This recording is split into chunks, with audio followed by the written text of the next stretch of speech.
ఓట్ల కోసం అయితే వచ్చారు కానీ అవి గెలిచిన తర్వాత మాత్రం రావడం ఇదే ఫస్ట్ టైం. ఒక ఎమ్మెల్యే హోదాలో ఉండి మంత్రి ఎమ్మెల్యే అయ్యి ఉండి కూడా మాకు రావడం చాలా ఆనందంగా ఉంది. రీసెంట్ గానే తల్లికి వందనం, అలాగే గ్యాస్ సబ్సిడీ, ఇల్లు ఇంటి పట్టా రిజిస్ట్రేషన్. ఎన్నేళ్ళు పట్టండి ఈ సమస్య ఉంది మీకు?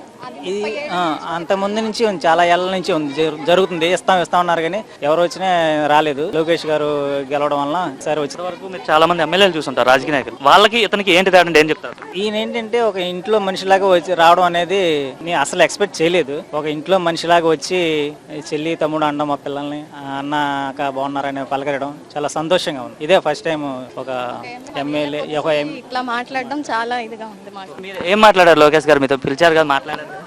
చెల్లి అని పిలిచారు నన్ను. ఏం చదువుతున్నావు అన్నారు. ఇంటర్ సెకండ్ ఇయర్ అని చెప్పాను.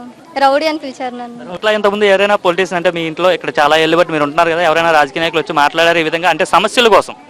మాట్లాడలేదు. ఓట్స్ కోసం వచ్చి అడిగారు కానీ ఇలాగా గెలిచిన తర్వాత ఎవరు రాలేదు. అంటే చాలా మంది ఎమ్మెల్యేలు మీరు చూసుంటారు కదా, ఐ మీన్ జస్ట్ జనరల్ గా, అంటే లోకేష్ గారు అంటే ఏంటి డిఫరెంట్ అంటే ఏం చెప్తారు? చాలా డౌన్ టు ఎర్త్, అందరితో బాగా కలిసిపోతున్నారు. ఉన్న 2-3 minutes కూడా మాతో చాలా బాగా మాట్లాడారు. ఎలా ఉంది అంటే ఇంటర్మీడియట్ చదువుతున్నా అంటున్నావు, ఆయన మీకు కూడా ఆయనే మినిస్టర్, అంటే ఎడ్యుకేషనల్ మినిస్టర్ ఆయనే. ఎలా ఉంది ఎడ్యుకేషనల్ సిస్టమ్ కానీ, ఆయన ఏమైనా రిఫార్మ్స్ తీసుకొచ్చారా? ఎడ్యుకేషన్ సిస్టమ్ బాగుంది. లాస్ట్ టైం యూనిఫామ్స్, బ్యాగ్స్ ఇవన్నీ చాలా ఫొటోస్ అవన్నీ ఉండేవి. ఇప్పుడు అన్నీ చాలా బాగా మారినాయి.